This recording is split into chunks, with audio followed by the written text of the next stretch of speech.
Well, we're going. Hadn't even covered one headland. Haven't even covered one headland yet, and we got a flat tire on the header, so gonna get that fixed right quick. Well, afternoon everybody. We got a flat on the header there, and it really messes things up on the levelness, for lack of a better word, on that header. So we're waiting on Mom to bring the pickup so we can get it fixed right quick. Just a quarter right here. Got two varieties out here. One is Iba right here, and then TAM 114 is back there. If I look like I'm half dead, it's because I feel half dead. Pretty tired. It's been a long 2-3 weeks now, but hey, it's what it's all about. Anyway, just as soon as Mom gets here with the pickup, we'll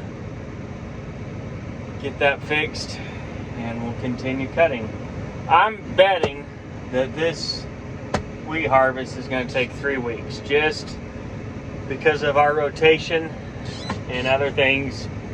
We're looking at roughly 2,000 acres of wheat to cut with one machine, and it's going to take a while, so a lot of fun. Well, the feed was knocked off, so it's going to the tire shop right quick, and while I'm waiting, I figure I'll show y'all what we're running here on the farm today. So we have a 635B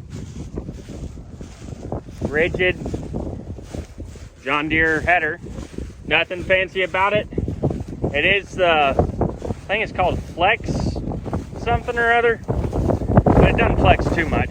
We don't need it to flex. HydroFloat, that's it, HydroFloat. Anyway, tire's off, and then we're running a I think it's a 2009, somewhere around there, 9770 STS John Deere. One of the best machines John Deere ever made. Don't even at me. We got a Lankota auger extension on it. Reach down a little bit further. And then, whoa, check that out. That is a let's see, we bought that in 2018. 2018 cart. Best cart you could ever buy, in my opinion. We don't need anything like Larson Farms. Don't need 2,500,000 bushels. Just need 1,100 to fill a truck. That's all we need. And of course, the old beauty, y'all seen her, the 8360R. And yeah, someday I'd like to put some LSWs in place of this these tires, but of course it costs money. My favorite thing about this whole grain cart is how much forward the auger folds. You can literally be sitting in your cab and just, oh, y'all don't want to see my hand, and look just right to your left here and you'll see it. It's right there. That's what I love about it. We love single auger grain carts because it's one less thing that could go wrong if you're running two. I understand, folks, I'm going to get some hate. I know it will, but it just works best for us. No need for double augers and all that junk. And it is a really nice grain cart. I'm really happy with it. So yeah, that's kind of what we're running. Of course, we got trucks and all, but who cares about that, right? So anyway, guess I'll go back to sitting in the tractor and waiting on the tire to come back. Well, crisis averted. New tires on. It's a cut valve stem, so I'm sure it was from making a turn or something. And yeah, we're gonna send it. Jiminy, I look high, don't I? I promise I'm not. I'm just tired. Anyway, got a quarter here to do, and then a whole lot more. So it's gonna be fun. We're gonna have a good time. No breakdowns, Lord willing.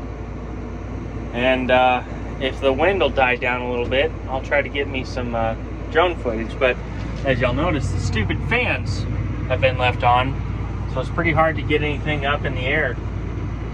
So maybe Uncle Joe will turn them off right quick. That'd be nice.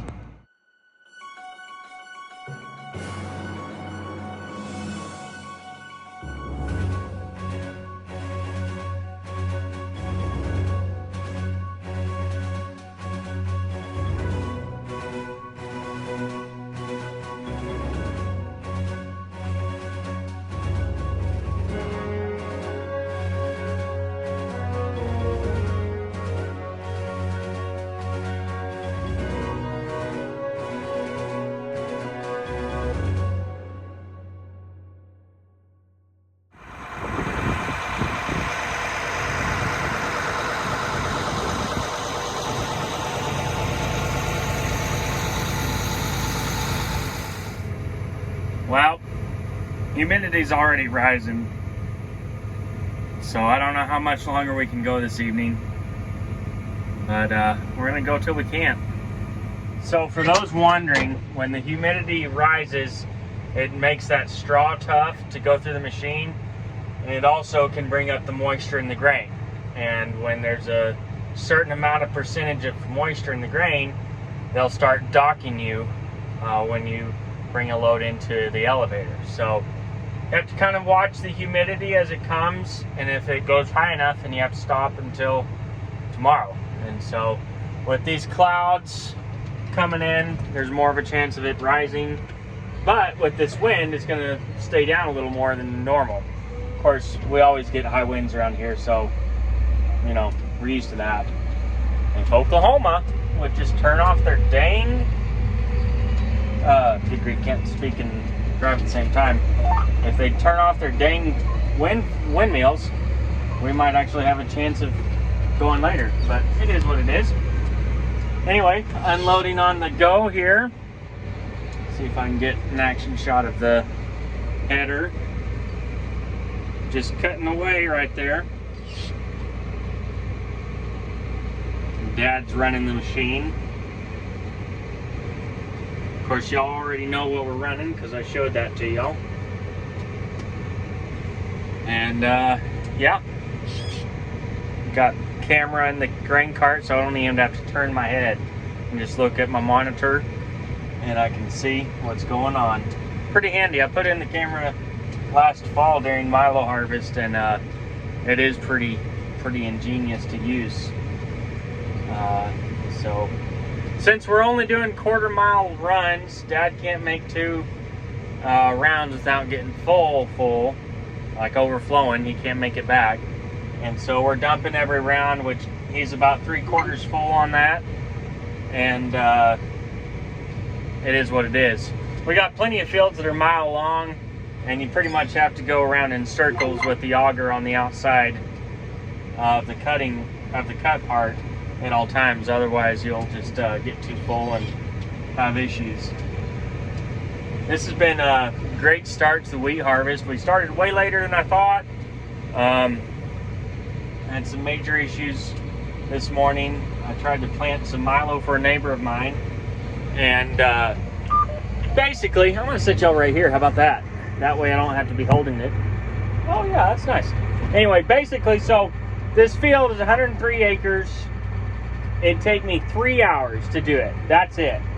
So I left the field, or excuse me, the farm around 6:30 this morning, and got over there and spent 5 hours working on the planter. The issue is it was a high rate of seed I was planting, which we don't do high rates. So I didn't exactly know what I was doing there. Thank the Lord I had the manual. I know I read it every now and then. And then after 5 hours of screwing with it, I finally got it. Started making my boundary around the circle, and about halfway, my shaft that runs the whole planter from chains seized up. So it means I got a bearing out, right? Well, by that time it's 1 o'clock. We should be cutting. And I just called him and said, hey man, this is the deal. We'd been talking nonstop all morning because I kept having issues, and I just felt bad for him because we'd planned this out for about a month now, but it just did not work out. I said, all right, here's the deal. I don't want to leave you high and dry, but I have no way to fix this because, I mean, I just drove my tractor over there. It was an hour drive, so I'm about, I don't know, 45 miles away, probably more from the farm, and I don't have my pickup. So he says, okay, I know you got to cut wheat, just go, and I'll figure it out. So I came back home, hooked up the grain cart, and we moved right over here, and we've been cutting ever since. And it's been it was not a fun morning, but things are getting better now. Excuse me. Anyway, long story short, we're still cutting, see how long we can go. And I got my camera in. I just honestly don't know how to use it. So I'm gonna have to figure that out tonight, and Lord willing, have it going tomorrow. But we'll cross that bridge when it comes to it. Anyway, I'm about to go live on Instagram. It's what day is it? Tuesday. Good grief. So if you watch my live, thanks for watching. I'll post this YouTube video come tomorrow, which that means it's Wednesday, right? Yeah, somewhere on there. And so thank all y'all for watching it. Well, that's about it for tonight. About 11:30. Humidity stayed low enough so we could cut everything we needed to cut. Shutting down, locking up, and going home.